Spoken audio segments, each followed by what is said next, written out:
You are now listening to the Motown Sports Talk podcast.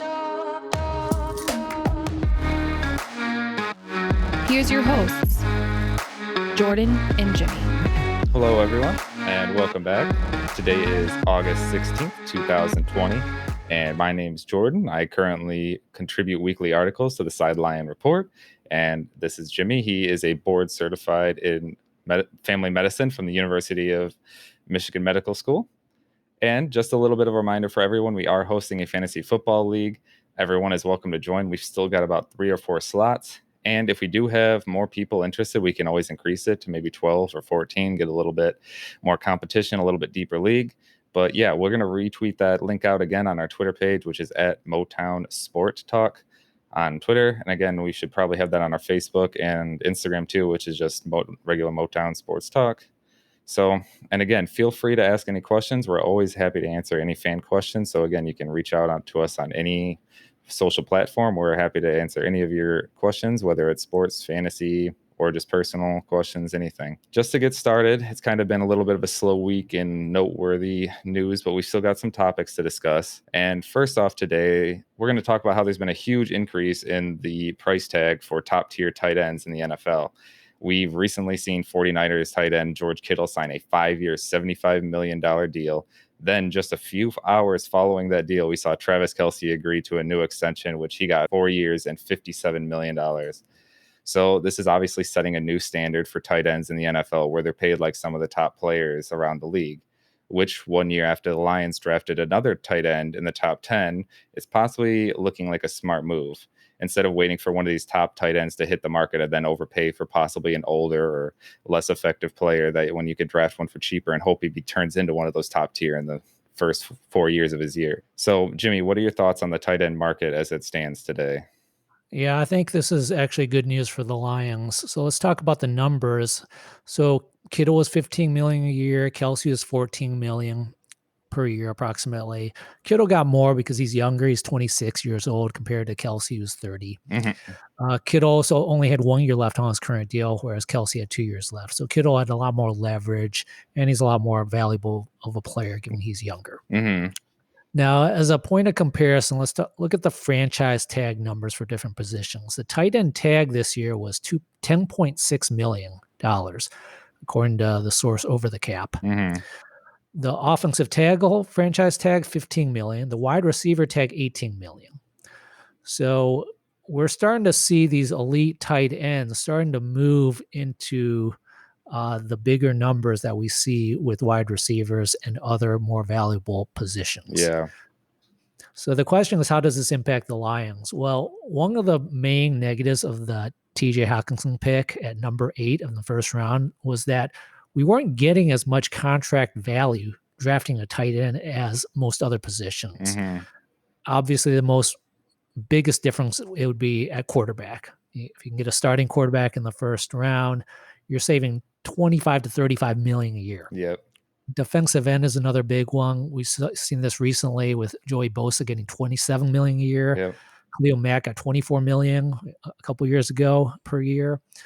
So tight end historically has been an undervalued position, but it looks like it's starting to catch up, and tight ends are starting to shrink the gap now. Yeah. TJ is currently on a 4-year, $20 million contract. So if he can turn into a top 5 level tight end, we are getting a pretty good value. He's getting $5 million a year. If he can be playing like a $15 million a year guy, we're getting a $10 million delta there. Oh yeah, it's a huge deal, especially as you mentioned, the level that tight ends have taken in the NFL has been immense. They used to be just mostly blocking and kind of like an extra lineman who maybe sometimes would go out and catch a slant pass or something like that. But now they're turning, like, as you mentioned, into full-fledged wide receivers, and some of them, like possibly TJ Hockenson, could be fully featured as a wide receiver, offensive threat on the team going forward. Yeah, so absolutely. They are so valuable, and I feel like the NFL has undervalued them for many years because you see on some teams like the Patriots with Gronkowski, he's their number 1 wide receiver. Yep. And with the 49ers, Kittle's their number 1 target. He's the guy you have to worry about. Exactly. Yeah, you could argue that. I mean, same thing in Kansas City. Besides Tyreek Hill, who else is there besides Travis Kelce? Yeah, they got a couple other guys, Sammy Watkins and Mecole Hardman, but Yep. yeah, Kelce is the guy. Kelce's ability to make guys miss after he catches the ball Yep. is almost phenomenal. It's unbelievable given how big he is. Yeah, exactly. So we also have another special guest who wants to join us today. Jimmy's All daughter, right, Sing, Sing, wants to come on, talk about Sing, come on. TJ. She's a big TJ Hockenson fan. All right, so you see she's got her TJ Hockenson jersey on. Oh, yeah. Just hear that it's a Hockenson, not a Mike Williams, random player. Right. All right, so Sing, how old are you? 10. All right, who's your favorite player with the Lions? TJ. All right, well, why is TJ your favorite player? Is it because he's so athletic? Or is it because he's good looking? Or is it because you don't know any other players? Basically. Okay. By default, he's your favorite player because you don't know any other players. Yeah. Do you know any other players on the Lions?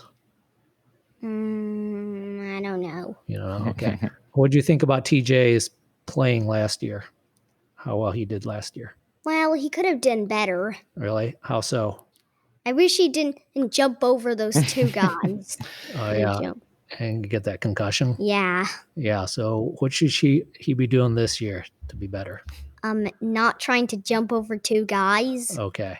All right. All right. So I want to thank Jimmy's daughter, Sing, once again for coming on and giving her thoughts on TJ Hockenson. Next up today, we're going to talk about how the NFL has gone through their kind of first initial round of testing for the COVID through training camp so far. And surprisingly, they've only had 56 players test positive, which it may seem like a lot, but it's actually only 2% of the entire league. So it kind of seems like a victory as of yet, but we still have yet to play any scrimmages, any cross-team practices, or any games or anything like that. So we've pretty much just kept all the teams in their single individual training camp facilities and they're just hometowns or wherever they've been staying. So the real test will be once the season starts over the first couple of seasons and we see how, again, after players are interacting with teams and it's just going to be interesting to see, especially since the NFL is not hosting a bubble as in the NHL and NBA, which have recently seen both of them zero positive tests recently.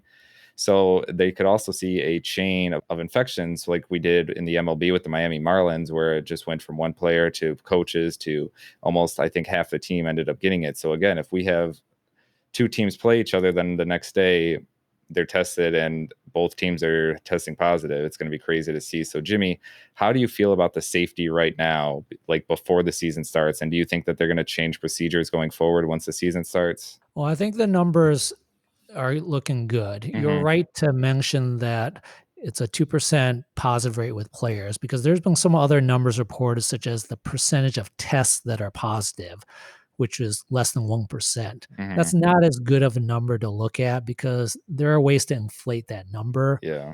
One way is following a positive test.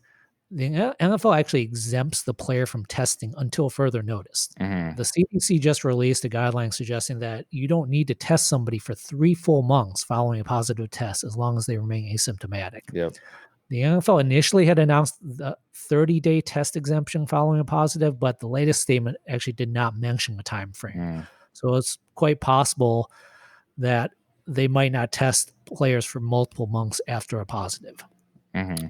And that brings us to Matthew Stafford, who got a positive test back in early August. We might not need to worry about him even getting tested until early November. Yeah. If the NFL is following the CDC guidelines. Mm-hmm. So there's other ways to decrease the number of tests that are turning back positive. One is counting multiple negatives on the same player the same day.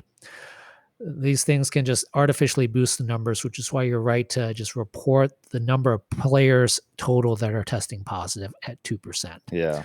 Let's compare that to the NBA and MLB initial testing numbers. The NBA was at 5% initial testing numbers that were positive. MLB was around 1.5 to 2%. So the NFL is already starting off in a much better position than the NBA. Yeah. Yeah. So how do you feel? You mentioned that they're going to be doing daily testing for until September 5th. And then after that, is it going to be weekly testing or is it like just after game day? How are they going to be going about the testing procedures following after that September 5th deadline? Yeah, we don't know yet. They haven't announced it yet. The season opener is September 10th. So clearly the NFL is trying to get things as under control as possible before the season, with the hopes that they don't need to daily test during the season. Yes. We've talked about this multiple times before, that testing on game day or within 24 hours of game day can cause real problems with unfairness. Like when the test results are returning, if one team's test results return earlier than another team and they're playing each other.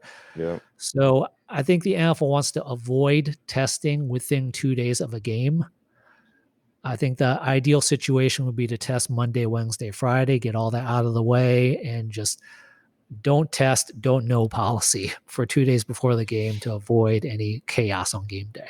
Yeah, that makes complete sense, like you said, because the players can obviously try to skew, or if they do start testing on Fridays, they might try to skew that test on certain players just to make sure that they don't, if they are positive, that they can still play. And then if they test positive Monday, then again, go from there. It's just going to be crazy to see how the season turns out. And it's going to be, like you said, it's crazy, not just for the Lions, but for every team. It's just every team in the NFL is going through this. It's not a one team. It's not like one team has an advantage over the other. So if one team has their whole team every player test positive, then that's just part of the game. It's a possibility for every single team going forward. Right. So you brought up that one team should not have an advantage over the other. Ideally, they're all being tested the same way and everything is consistent. However, I noticed something interesting watching Hard Knocks and how they were testing compared to the Lions Inside the Den video, which is on their website and on YouTube, which goes behind the scenes. For those of you who watched Hard Knocks, you've noticed that when they tested, they just swirled around the nostril area. They actually did not insert the Q-tip deep into the sinuses. Compared to that, to the Inside the Den Lions video, they actually stuck that thing straight back into the sinuses before swirling around. So they are testing in two really different ways in Detroit and in Los Angeles. So is this going to affect the false negative rate? I think the false negative rate would be higher if you're just doing the nostrils like they're doing in LA. We don't know for sure, but I think the NFL needs to crack down this a little bit and maybe have some supervisors making sure every team is being tested the same way. Yes. Yeah, that's the biggest thing, because again, we've talked about it almost on every episode of the possibility of team doctors being able to skew a test one way or another. So we need to have some type of third-party arbitrator to, again, make sure that all of these teams are following suit and following either the CDC or the NFL guidelines in terms of COVID safety precautions. So, right. And when you see how easy it is for there to be different ways to do swabs and do tests, I want to caution everybody against comparing the NFL's numbers to, say, the NBA or NHL, because they're using different labs. They may be using different testing procedures. So don't criticize one league by comparing it to another league. I don't think that's fair. Yeah, and again, because they're all operating in completely different ways. As we just mentioned, NBA and the NHL are both working in a bubble operation where the MLB and NFL are still traveling between leagues.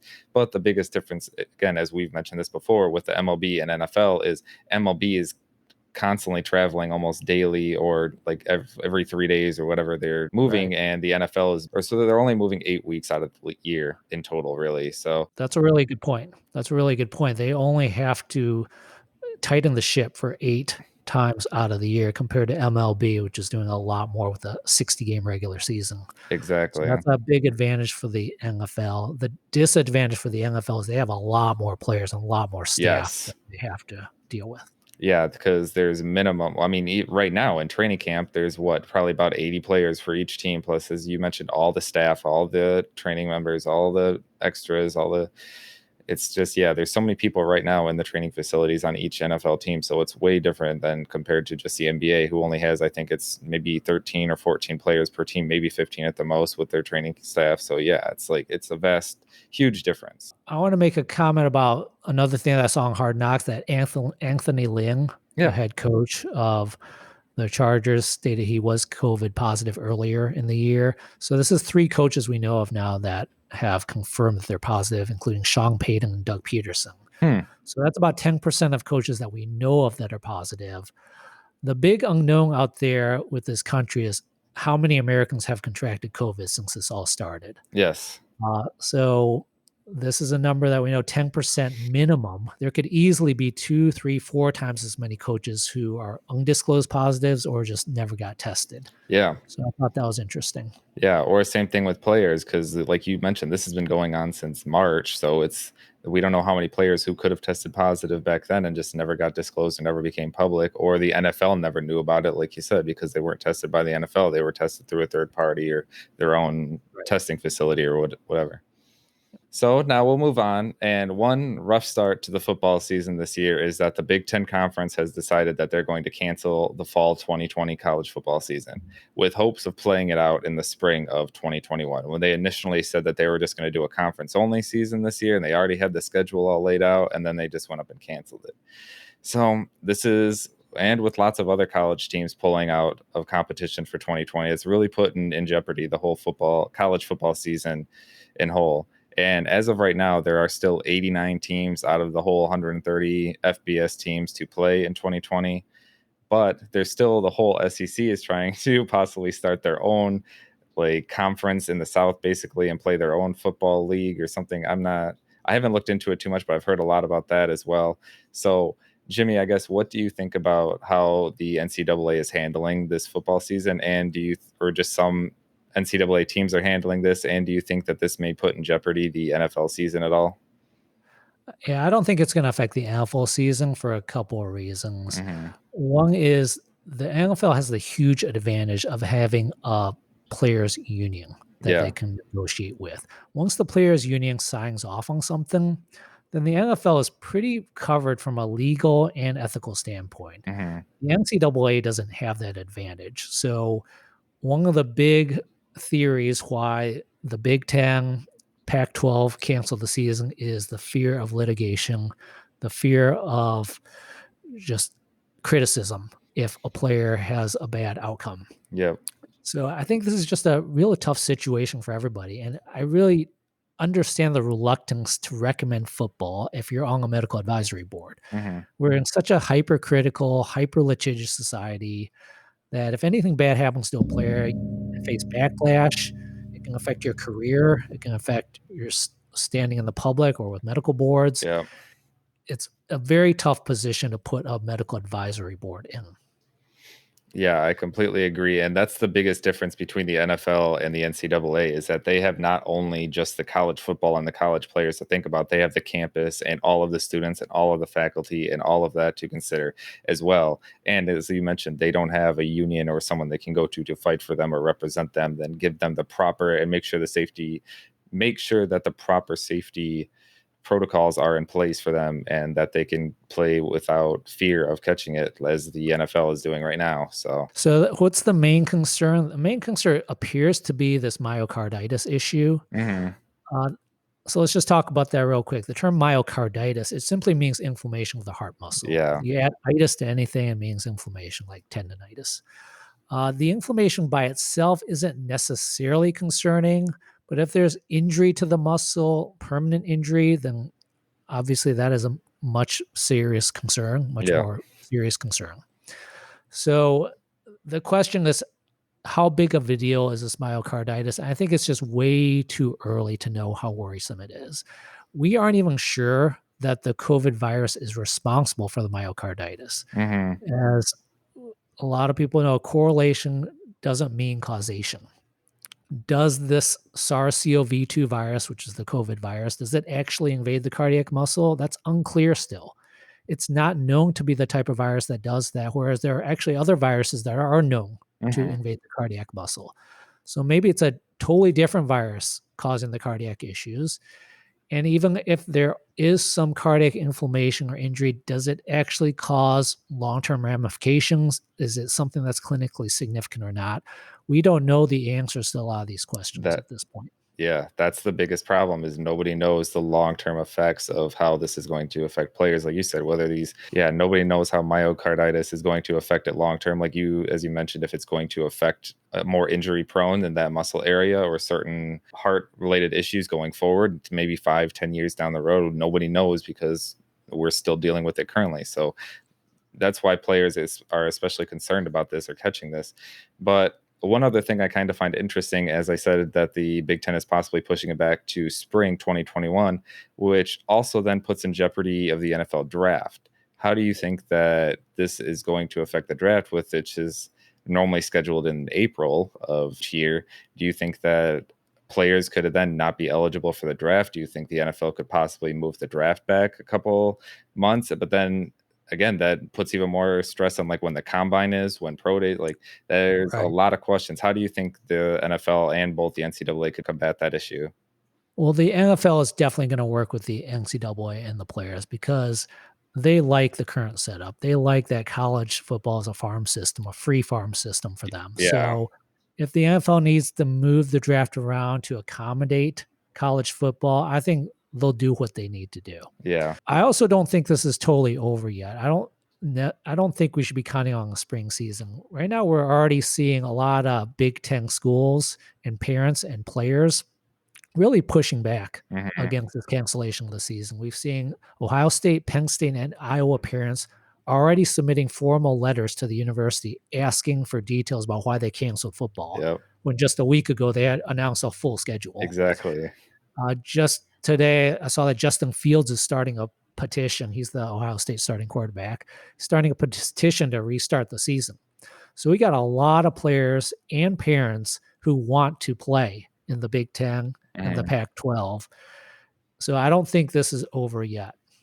Yeah, I agree. Like you said, especially with who Jim Harbaugh and I'm not sure Ohio State's head coach, but I'm pretty sure they're all advocating very hard too to play this season as well.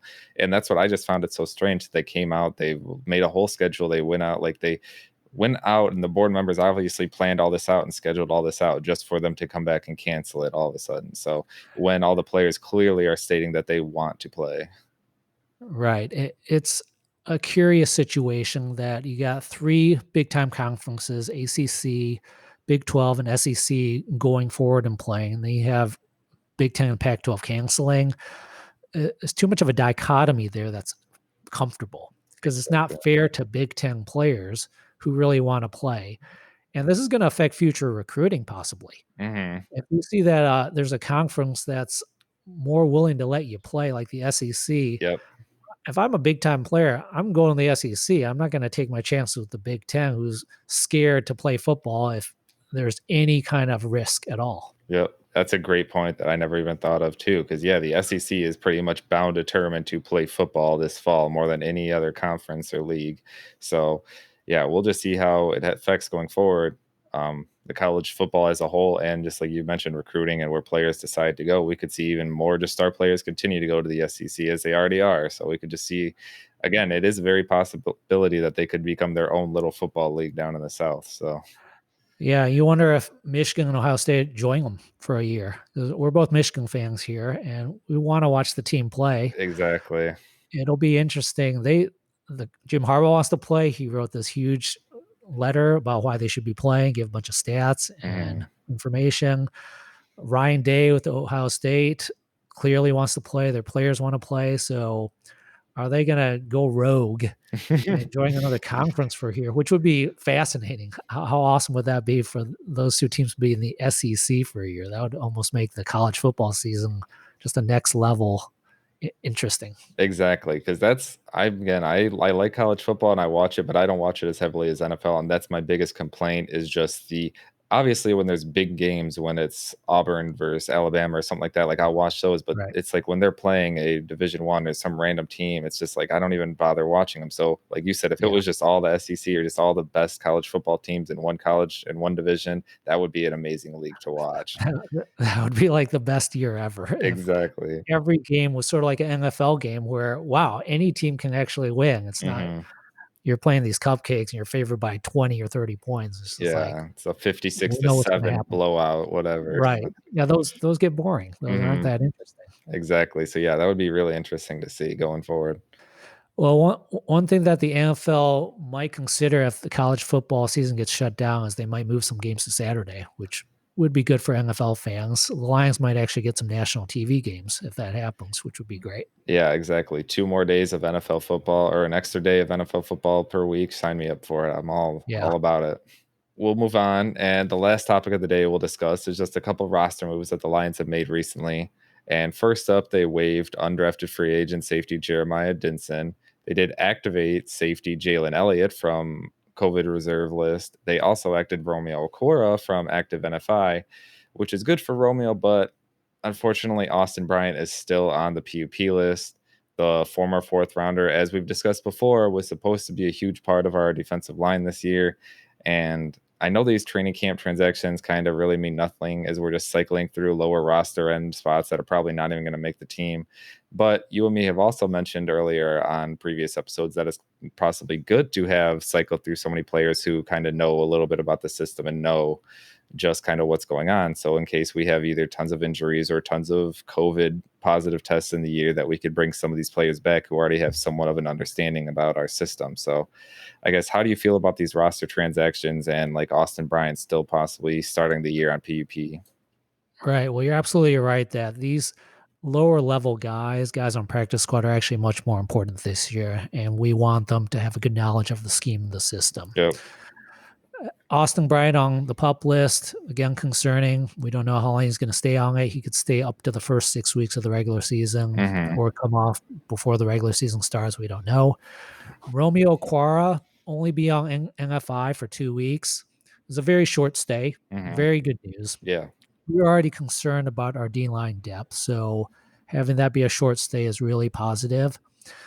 I wonder if he had some kind of COVID issue pre-camp, because if he had COVID prior to camp starting, he can't be placed on the COVID IR list. He has to be placed on NFI, which is what he got placed on.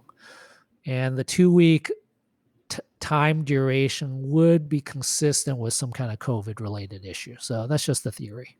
Yeah, that makes sense. Yeah, it's all speculation because we know Lions coaches and players don't really say much or give out any details on what exactly is going on. They just say, look at the injury report, and that's all we kind of have to go off of. So, yeah, again, we've talked about it a million times. It's Austin Bryant is supposed to be a huge deal, and we hope that he can come back. We hope that he can stay healthy, but it's just not good. Him missing these training camp reps. Again, he missed training camp all last year, and as so far, he's missed all of training camp so far. So even if he can play, it's not good to be missing these type of reps and be missing that. Again, I know we mention it all the time, but last year, that defensive line, they were all injured at different times, so they weren't able to play healthy together, and just not being able to get that chemistry with the defensive line being in there, it's not a very good start to a season. Yeah, you're right about the reps. Time is ticking. Practice starts tomorrow. So this is sort of exciting. Strength and conditioning period is finally over. Yep. So this is when the reps start. So Austin Bryant has to get out there at some point. Yeah, exactly. We really need to see that. We just have to hope the rest of our defensive line can actually step up and we can see a big improvement than we did from last year. So, right. And earlier you mentioned about the Lions not liking to disclose stuff. Well, they had that big disclosure with Stafford's positive test a week ago. And some people had a question about the HIPAA privacy laws and how come Stafford's positive test got leaked. Well, HIPAA only applies to healthcare professionals. It doesn't apply to the employer. It doesn't apply to the coaches. It doesn't apply to Matthew Stafford telling his best buddy that he has COVID, and then his best buddy selling that information to Schefter or Tom Pelissero or anybody. Yeah. So we don't know exactly how it got leaked. Tom Pelissero, I think, was the first one who reported it. We don't know who leaked it and how they get this kind of information. It'd be interesting to know these kind of details. Yeah, they always just say insider information as quote unquote. So no one really knows exactly who that insider is or what necessarily qualifies them as insider. Yeah. So we can't just blame the Lions for that leak. It could be anybody. It could have been Kelly Stafford that told somebody by accident. So we just don't know for sure. Exactly. Yeah.